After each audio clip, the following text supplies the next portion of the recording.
കഥ കസ്തൂരി. കൂട്ടുകാരെ, എല്ലാവർക്കും നന്മയും ശാന്തിയും നേരുന്നു. ഞാൻ ലുലു. ലുലു എന്നാൽ മുത്ത്. കഥകളുടെ കടലിൽ നിന്നും മുങ്ങിയെടുത്ത കുറേ മണിമുത്തുകളുമായാണ് ഞാൻ എത്തിയിരിക്കുന്നത്. കഥ കസ്തൂരി എന്ന ഈ സമാഹാരത്തിൽ നിങ്ങൾ കേൾക്കാത്ത കഥകളും കേൾക്കാൻ കൊതിച്ച പാട്ടുകളും ഏറെയുണ്ട്. വിനോദവും വിജ്ഞാനവും പകരാൻ അറബിക്കഥകളിൽ നിന്നും നാടോടിക്കഥകളിൽ നിന്നും കഥകളും ഇമ്പമാർന്ന പാട്ടുകളും. വരൂ കൂട്ടുകാരെ, കഥ കസ്തൂരി.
സിന്ദുബാദിന്റെ കപ്പൽ യാത്ര.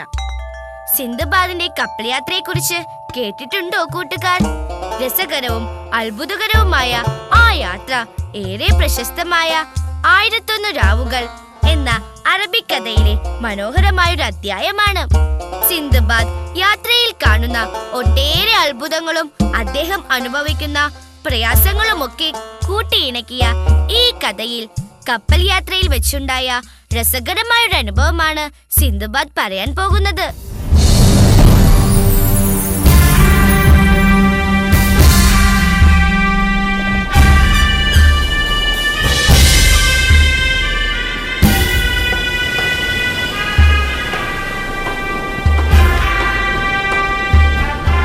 കാറ്റ് അനുകൂലമായാൽ മതിയായിരുന്നു. എല്ലാം ദൈവാധീനം. എല്ലാം ദൈവാധീനം. സിന്ധ്, ഈ വഴി നേരത്തെ പരിചയമുള്ള പോലെ തോന്നുന്നല്ലോ. അങ്ങനെയൊന്നുമില്ല. പിന്നെ ഏതൊരു സ്ഥലവും എന്നും അപരിചിതമായി നിൽക്കരുതല്ലോ. ഇത് ഏതായിരിക്കും സ്ഥലം? കൃത്യമായി അറിയില്ല. ഏതായാലും ഒന്ന് വിശ്രമിച്ചതിന് ശേഷം യാത്ര തുടരാമെന്ന് തോന്നുന്നു. അതിന് പറ്റിയൊരു സ്ഥലം കിട്ടട്ടെ. കുറച്ചുകൂടി മുന്നോട്ട് പോയി നോക്കാം.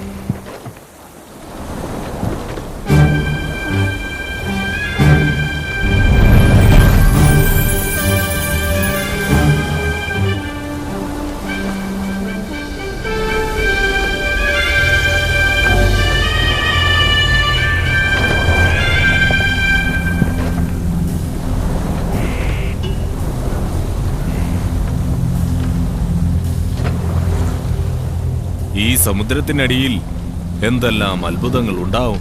അതിപ്പോ സിൻബാദിനോട് തന്നെ ചോദിക്കേണ്ടി വരും. അത് അങ്ങൊരു കൊച്ചു ദ്വീപ്, നമുക്ക് അങ്ങോട്ട് പിടിക്കാം. കുറച്ചു നേരം വിശ്രമിക്കാമല്ലോ.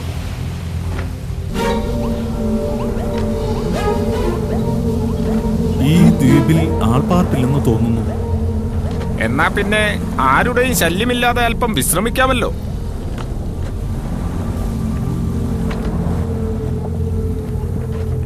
ഇവിടേക്ക് വലിച്ചോ. അടുപ്പിച്ചോ. ഇങ്ങോട്ട് പോരട്ടെ. ഇവിടെ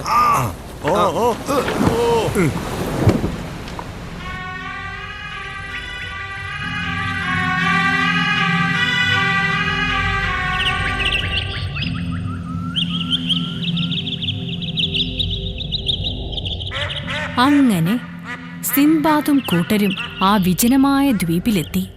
പാമ്പുകൾ, വലിയ പക്ഷികൾ, വൻമരങ്ങൾ എല്ലാം അവരെ ആശ്ചര്യപ്പെടുത്തി. അവർ ദ്വീപിൽ അങ്ങോട്ടും ഇങ്ങോട്ടും കുറച്ചു നടന്ന് കാഴ്ചകൾ കണ്ടു. കുട്ടികളെ, പിന്നീടുണ്ടായതെല്ലാം അതിശയം നിറഞ്ഞതായിരുന്നു.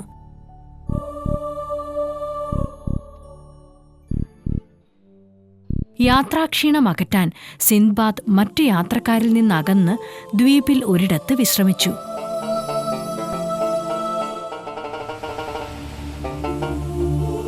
സിൻബാദ് നല്ല ഉറക്കത്തിലായി. പിറ്റേന്ന് രാവിലെയാണ് ഉണർന്നത്.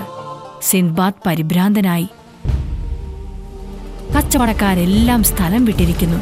അയാൾ കടൽക്കരയിലേക്ക് ഓടി. ഞാനിവിടെ ബാക്കിയായി പോയി. എന്നെയും കൂടെ കൂട്ടൂ. ഞാനിവിടെ ഒറ്റയ്ക്കാണ്.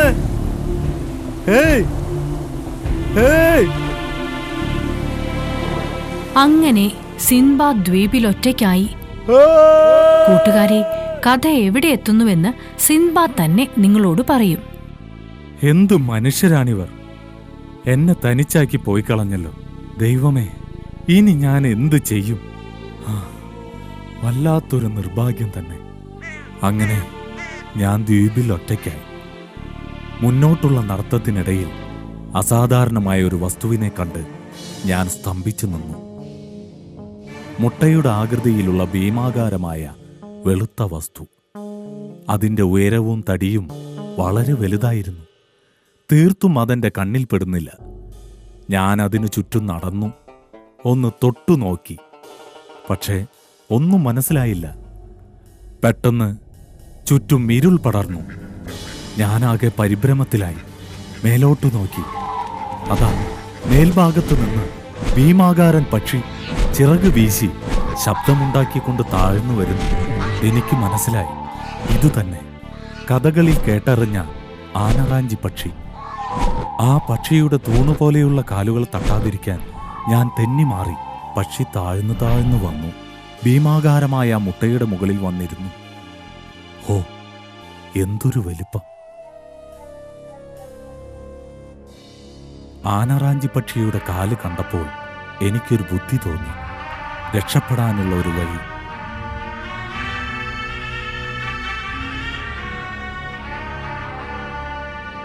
ഞാൻ ആനറാഞ്ചി പക്ഷിയുടെ കാലിനോട് ചേർന്നിരുന്ന് കാലിൽ കെട്ടിപ്പിടിച്ചിരുന്നു. നേരം ഇരുട്ടി. ഞാനങ്ങനെ ഉറങ്ങിപ്പോയി. നേരം പുലർന്നു. പക്ഷികൾ ചിലയ്ക്കുന്ന ശബ്ദം. സൂര്യരശ്മികൾ എൻ്റെ മുഖത്ത് വീണു. ഞാൻ ഉണർന്നു. പെട്ടെന്ന് ആനറാഞ്ചി പക്ഷി അതിൻ്റെ വിശാലമായ ചിറകുകൾ വിടർത്തി ആകാശത്തേക്ക് പറന്നുയർന്നു. ഞാൻ മിണ്ടാതെ ഭയന്നു വിറച്ച് അതിൻ്റെ കാലിൽ തൂങ്ങിക്കിടന്നു. ഏറെ നേരം പറന്ന് ആനറാഞ്ചി പക്ഷി ഒരു പാറപ്പുറത്ത് വന്നിരുന്നു. ഞാൻ മെല്ലെ സ്വതന്ത്രനായി.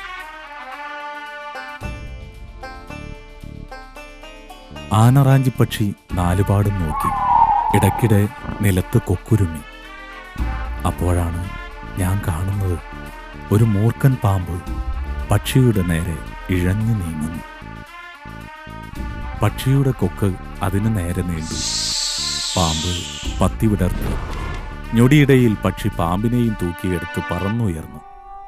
ഞാൻ ചുറ്റുപാടും കണ്ണോടിച്ചു. പിന്നെ ഞാൻ മേലോട്ട് നോക്കി. ആകാശം മാത്രം കാണുന്നു. അപ്പോഴാണ് എനിക്ക് മനസ്സിലായത് വലിയൊരു ഗർത്തത്തിലുള്ള പാറപ്പുറത്താണ് ഞാനുന്നതെന്ന്. ഞാൻ പതിയെ പാറപ്പുറത്തു നിന്നും താഴെ ഇറങ്ങി.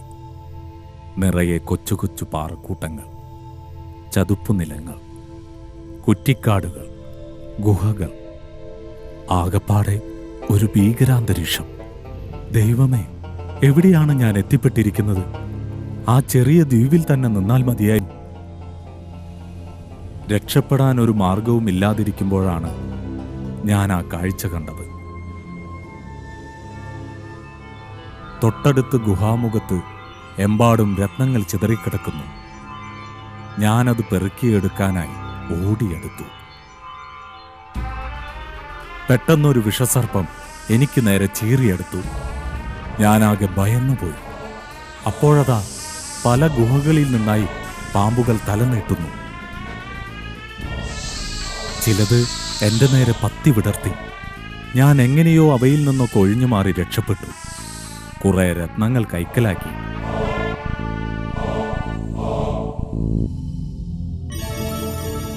ഞാൻ ഗുഹയിൽ നിന്നും തിരിച്ചു നടന്നു. നേരം ഇരുട്ടിത്തുടങ്ങിയിരിക്കുന്നു. എങ്ങനെയെങ്കിലും ഗർത്തത്തിൽ നിന്നും രക്ഷപ്പെട്ടാൽ മതിയെന്നായി എനിക്ക്. അങ്ങനെ പാമ്പുകളൊന്നുമില്ലാത്ത പുതിയൊരു ഗുഹ എൻ്റെ ശ്രദ്ധയിൽപ്പെട്ടു. ഞാൻ അതിൽ കയറി ഒളിച്ചു. ഒരു കല്ലെടുത്ത് ഗുഹാമുഖം അടച്ച് ഞാൻ ഉറങ്ങാൻ കിടന്നു. ഉണർന്നപ്പോഴാണ് ശ്വാസം നേരെ വീണത്. ജീവൻ പോയിട്ടില്ല.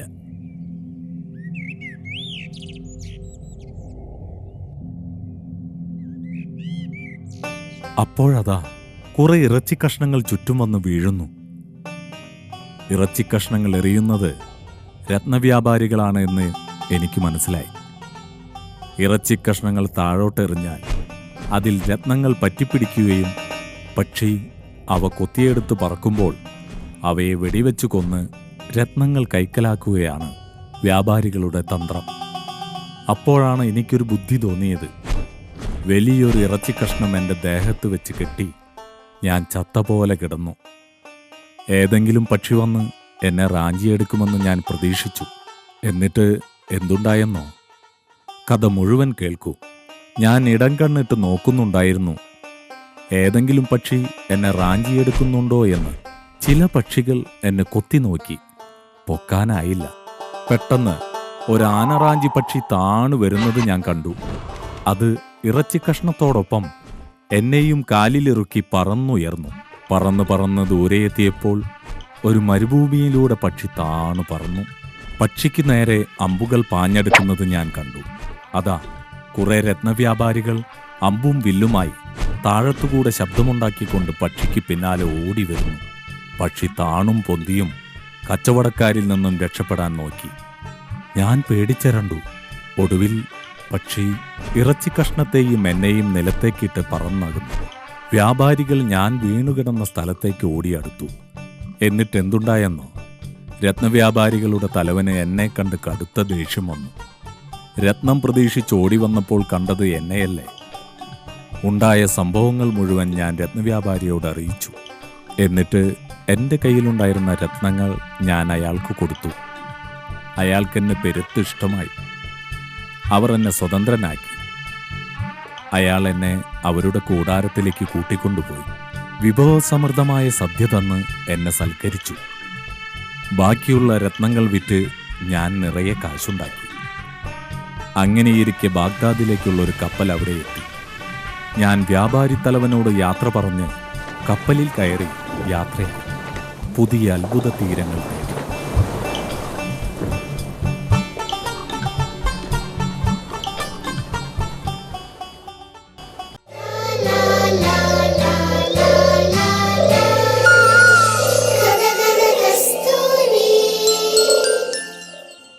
മാനത്തിന് മുത്തം നൽകും. കൂട്ടുകാർ, നമുക്ക് ചുറ്റുമുള്ള പ്രകൃതിയിലേക്ക് കണ്ണോടിക്കാറില്ലേ? ഒരു വർണ്ണചിത്രം പോലെ എത്ര മനോഹരമായിട്ടാണ് ദൈവം ഈ ഭൂമിയും ആകാശവും അണിയിച്ചൊരുക്കിയിട്ടുള്ളത് അല്ലേ? ഇതാ കാടിന്റെയും കാട്ടാറിന്റെയും കുഞ്ഞു കാറ്റിന്റെയും സ്നേഹക്കൂട്ടിനെ കുറിച്ചൊരു പാട്ട്.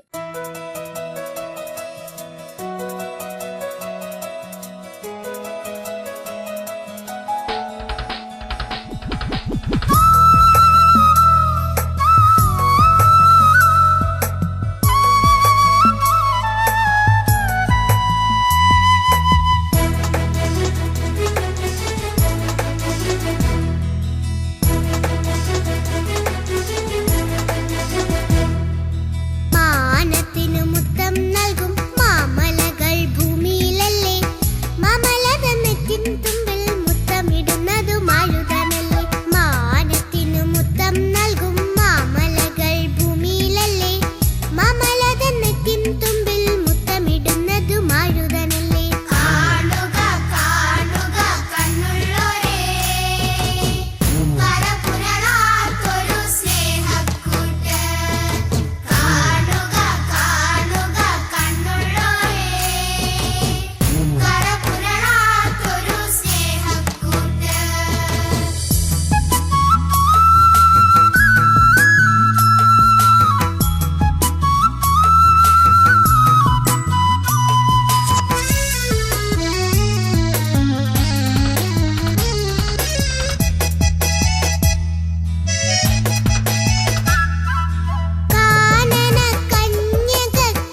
കേട്ടാൽ തന്നെ ഓർമ്മ വരുന്നത് അവയുടെ നീണ്ട ഘോഷയാത്രയാവും. ചിട്ടയോടെ വരി വരിയായി ഒരു ഉറുമ്പു പട്ടാളം, അല്ലേ കൂട്ടുകാരെ? അതിരിക്കട്ടെ, എത്ര തരം ഉറുമ്പുകളെയാണ് നാം ദിവസവും കാണുന്നത്? കട്ടുറുമ്പ്, നെയ്യുറുമ്പ്, ചോണനുറുമ്പ്, പുളിയുറുമ്പ്, എന്തൊക്കെ തരം ഉറുമ്പുകളാ അല്ലേ? ഉറുമ്പുകൾ നിസാരന്മാരല്ല കേട്ടോ. ഇതാ ലുല്ലുമോൾ കേട്ട ഒരു കഥ. നോക്കെത്താ ദൂരത്തോളം പരന്നു കിടക്കുന്ന മണൽക്കാട്. അനേകം ചെറുതും വലുതുമായ ഉറുമ്പുകൾ നിറഞ്ഞിരിക്കുന്നു അവിടെ. ചിലവ ഗോതമ്പ് മണികൾ തിന്നുകൊണ്ടിരിക്കുന്നു, ചിലവ വെറുതെ നടക്കുന്നു. അതിനിടയിൽ ഒരു വലിയ ഉറുമ്പ്, മന്ത്രിയാണത്. മറ്റൊരു വലിയ ഉറുമ്പിന്റെ അവൻ രാജാവാണ്. ചെവിയിൽ എന്തോ മന്ത്രിച്ചു. ഏതോ ഒരു സൈന്യം ഇതുവഴി കടന്നു പോകുന്നു അത്രേ. സുലൈമാൻ നബിയുടെ സൈന്യമാണത്രേ. എഴുന്നേൽക്കു മകനെ, ഇതിലെ മനുഷ്യരുടെ പട വരുന്നുണ്ടത്രേ. നാം എല്ലാവരും ഈ താഴ്വര വിട്ടു പോവുകയാണ്. നാം എന്തിനാണ് അമ്മേ നമ്മുടെ ഈ താഴ്വര വിട്ടു പോകുന്നത്? നോക്കൂ, ആ പർവ്വതത്തിനപ്പുറം എക്കാലത്തെയും ഏറ്റവും വലിയ ചക്രവർത്തിയായ പ്രവാചകൻ സുലൈമാനും സൈന്യവും വിശ്രമിക്കുന്നു. ശരി, പക്ഷേ നാം എന്തിനാണ് താഴ്വര വിട്ടു പോകുന്നത്? നബി സുലൈമാൻ നമ്മോട് ഇവിടം വിടുവാൻ ആജ്ഞാപിച്ചുവോ? ഇല്ല, പക്ഷേ അവർ മനുഷ്യർ വലിയ സൃഷ്ടികളാണ്. ഈ പുൽവൃക്ഷത്തെക്കാളും 10 ഇരട്ടി ഉയരമുള്ളവരാണ്. അവർ നടക്കുമ്പോൾ ഭൂമി കിടുങ്ങും. മണൽത്തരികൾ അവരുടെ കാൽക്കീഴിൽ ഞെരിഞ്ഞമരും. ഈ രാത്രി പുലർന്നാൽ ഈ താഴ്വരയിലൂടെയാണ് പേർഷ്യയിലേക്ക് അവർ യുദ്ധത്തിനു പോകുന്നത്. 10,000-കണക്കിന് മനുഷ്യർ, കുതിരകൾ, ഒട്ടകങ്ങൾ എല്ലാം ഇതിലൂടെ കടന്നുപോകും. നമ്മുടെ വീടുകൾ ഞെരിഞ്ഞമരും. അങ്ങനെ നമ്മുടെ വംശം മിക്കവാറും കുറ്റിയറ്റുപോകും. അവരോട് വഴിമാറിപ്പോവാൻ പറഞ്ഞാലോ? അത് പറ്റില്ലല്ലോ മകനെ, ഇത് മനുഷ്യരുടെ നടവഴിയല്ലേ. അപ്പോൾ നമ്മുടെ വീടുകൾ എന്ത് ചെയ്യും? മുട്ടകളിൽ നിന്നും ഇനിയും വിരിഞ്ഞ് പുറത്തു വന്നിട്ടില്ലാത്ത കുഞ്ഞു പാവകൾ എന്തു ചെയ്യും? എവിടേക്കാണ് നാം പോവുക? അവിടെ ആരെങ്കിലും ശത്രുക്കൾ കാണുമോ? എന്തായാലും നമുക്കിവിടെ നിൽക്കാനാവില്ല. പിന്നെ ശത്രുക്കൾ, അവരെ ശത്രുക്കളെന്ന് വിളിക്കാനുമാവില്ല. അവർ അവരുടെ ഭക്ഷണം തേടി നടക്കുന്നു. പല്ലികൾ, അരണകൾ, ഓന്തുകൾ ഇവയൊക്കെ. പിന്നെയുള്ളത് ഉറുമ്പുതീനി എന്ന ഈനാമ്പേച്ചിയാണ്. 100 കണക്കിന് ഉറുമ്പുകളെയാണ് അവർ അകത്താക്കുക. അവരെയൊക്കെ വെച്ച് നോക്കുമ്പോൾ നമ്മൾ എത്ര നിസാരർ അല്ലേ അമ്മേ? ഇല്ല മക്കളെ, അവരെപ്പോലെ തന്നെ നമുക്കും പ്രാധാന്യമുണ്ട്. ഒരേ ദൈവമാണ് നമ്മളെയൊക്കെ സൃഷ്ടിച്ചത്. എല്ലാവർക്കും അവൻ വേണ്ടത് നൽകുന്നു. നാം ഇത്തിരി പോന്നവരായതിനാൽ നമ്മുടെ വേദനകൾ അവൻ വളരെ കുറച്ചു തന്നു. ഭക്ഷണവും കുറച്ചേ വേണ്ടൂ. നോക്കൂ, ആ ഗോതമ്പുമണി നമുക്കിത് ഒരാഴ്ചത്തേക്ക് മതിയാകും. പക്ഷേ അവർക്കോ ഇത് 1000-കണക്കിന് വേണം. ശത്രുക്കളിൽ നിന്നൊളിക്കാൻ നമുക്ക് ചെറിയൊരിടം മതി. എന്നാൽ വലിയ ജീവികൾക്കോ? അങ്ങനെ ഉറുമ്പുകൾ ഭയന്ന് വിറച്ചിരിക്കുമ്പോൾ ആകാശത്തു നിന്നും ഒരശരീരി വന്നു. ഉറുമ്പിൻ കൂട്ടമേ, നിങ്ങളുടെ സംഭാഷണങ്ങൾ അല്ലാഹു എന്നെ കേൾപ്പിച്ചിരിക്കുന്നു. നിങ്ങളാരും എങ്ങോട്ടും പോവേണ്ടതില്ല. ഞാനോ എന്റെ സൈന്യമോ നിങ്ങളെ ഉപദ്രവിക്കില്ല. സുലൈമാൻ നബിയും സംഘവും ഉറുമ്പുകൾക്ക് അറിയിച്ച വാർത്തയായിരുന്നു അത്. ഉറുമ്പുകൾ വാർത്ത കേട്ട് ഏറെ ആശ്വസിച്ചു.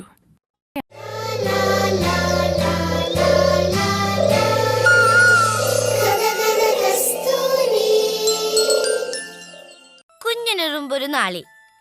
ഇനിയൊരു കഥാഗാനമാണ്.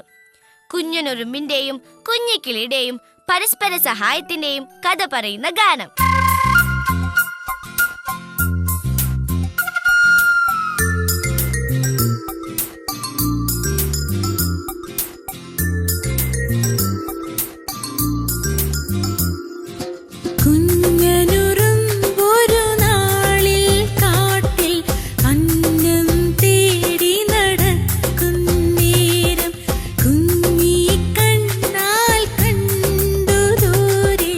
അമ്പി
കഥ.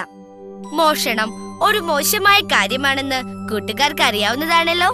മറ്റൊരാളുടെ വസ്തു കട്ടെടുക്കുക എന്നത് ഒരു കുറ്റകൃത്യം തന്നെ, ദൈവം വിലക്കിയതും. എന്നാൽ ചില മോഷണ കഥകൾ കേട്ടാൽ നാം മൂക്കത്തെ വിരൽ വെച്ചു പോവും. അത്രയ്ക്ക് സമർത്ഥമായിട്ടായിരിക്കും കള്ളന്മാർ പണിയൊപ്പിച്ചിരിക്കുക. വിരുദ്ധനായ ഒരു കള്ളനെ കുറിച്ച് ഒരു അറബിക്കഥയുണ്ട്. ഇതാ ആ കഥ.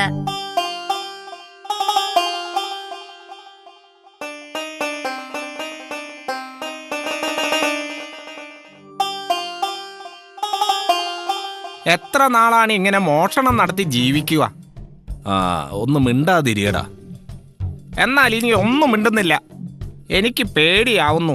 എല്ലാം ദൈവം കാണുന്നില്ലേ? എന്റെ പൊന്നു ചങ്ങാതി, ഇന്നത്തോടെ നിർത്തിയേക്കാം. നീ അങ്ങോട്ടും ഇങ്ങോട്ടും ഒക്കെ ഒന്ന് നോക്ക്, വല്ലതും ഒത്ത് കിട്ടുമോന്ന്. ഒരാൾ ഒരു കഴുതയെയും കൊണ്ടുപോകുന്നു. വല്ലതും ചെയ്യാനാവുമോ? ആ കഴുതയെ ഞാൻ സ്വന്തമാക്കും. അത് നടന്നത് തന്നെ. നീ മിണ്ടാതിരി. ഇത് ഞാനാ പറയുന്നത്. പറയുന്നത് അനുസരിച്ചാൽ മാത്രം മതി. നീ ഒച്ച വെക്കരുത്.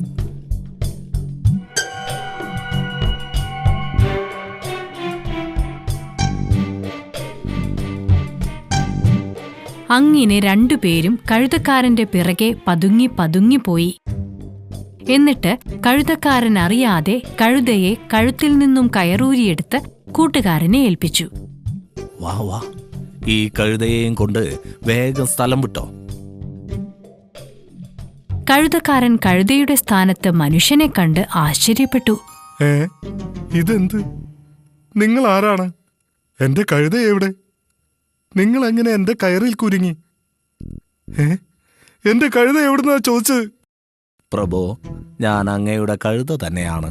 ഒരു ശാപം മൂലമാണ് ഞാനൊരു കഴുതയായി തീർന്നത്. അക്കഥ കേൾക്കാൻ ദയവുണ്ടാവണം. പറയൂ, കേൾക്കട്ടെ. നല്ലൊരു കുടുംബത്തിലാണ് ഞാൻ ജനിച്ചത്. കുട്ടിക്കാലം മുതൽ എല്ലാ ദുശീലങ്ങളും എനിക്കുണ്ടായിരുന്നു. ഒടുവിൽ സഹികേട്ട് എൻ്റെ അമ്മ എന്നെ ശപിച്ചു. നീയൊരു കഴുതയായി പോട്ടേന്ന്. എത്രമാത്രം ക്രൂരമർദ്ദനങ്ങളാണ് എനിക്ക് അമ്മയിൽ നിന്നും ഏൽക്കേണ്ടി വന്നത്. അങ്ങനെ ഇരിക്കെയാണ് താങ്കൾക്ക് എന്നെ കിട്ടിയത്. എന്നിട്ട്? പ്രഭോ, ഇപ്പോൾ ഈ യാത്രയിലാണ് എനിക്ക് ശാപമോക്ഷം കിട്ടിയത്. ഞാൻ മനുഷ്യനായി തീർന്നതിൽ സന്തോഷമുണ്ട് പ്രഭോ. നന്ദി, ഒരുപാട് നന്ദി. സഹോദര, താങ്കൾ മനുഷ്യനാണ് എന്നറിഞ്ഞിരുന്നുവെങ്കിൽ ഞാൻ ഇത്ര കാലം താങ്കളെ മർദ്ദിക്കില്ലായിരുന്നു. മാപ്പ്. താങ്കൾക്കിനി പോകാം. ഈ പണം കയ്യിലിരിക്കട്ടെ. പോയിക്കൊള്ളു സുഹൃത്തെ. കുട്ടികളെ, കഥ ഇവിടെ കഴിയുന്നില്ല. കഥയുടെ അന്ത്യം ഇങ്ങനെ. ഒരു ദിവസം കഴുതക്കാരൻ മറ്റൊരു കഴുതയെ വാങ്ങാനായി ചന്തയിൽ പോയി. നമ്മുടെ കഴുതക്കാരൻ കഴുതകളെ നോക്കുകയാണ്. പെട്ടെന്നാണത് ശ്രദ്ധയിൽപ്പെട്ടത്. എന്റെ പഴയ കഴുത ഇതാ നിൽക്കുന്നു. കഴുതക്കാരൻ അത്ഭുതപ്പെട്ടു. എന്തുപറ്റി? മദ്യപിച്ച് പിന്നെയും അമ്മയുടെ അടുത്ത് പോയി കാണുമല്ലേ? നീ അനുഭവത്തിൽ നിന്നും പാഠം പഠിക്കുന്നില്ലെങ്കിൽ എന്താ ചെയ്യ? എന്തായാലും എനിക്കിനി നിന്നെ വേണ്ട.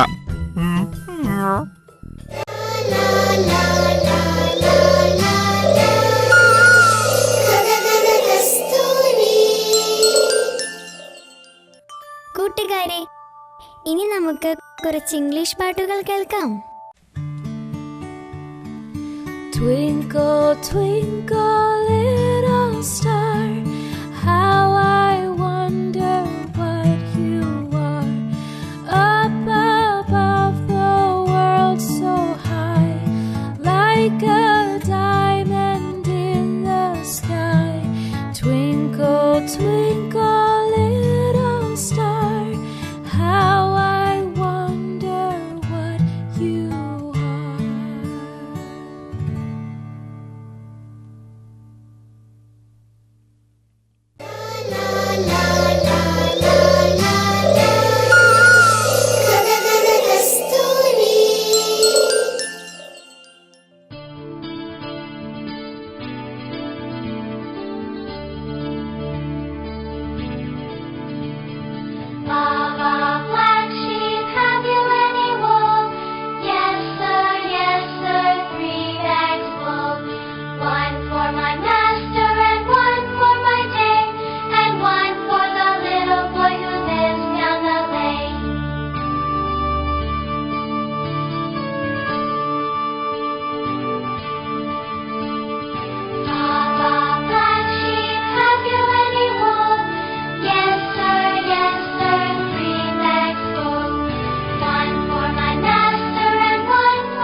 എല്ലാവർക്കും നന്മയും ശാന്തിയും നേരുന്നു.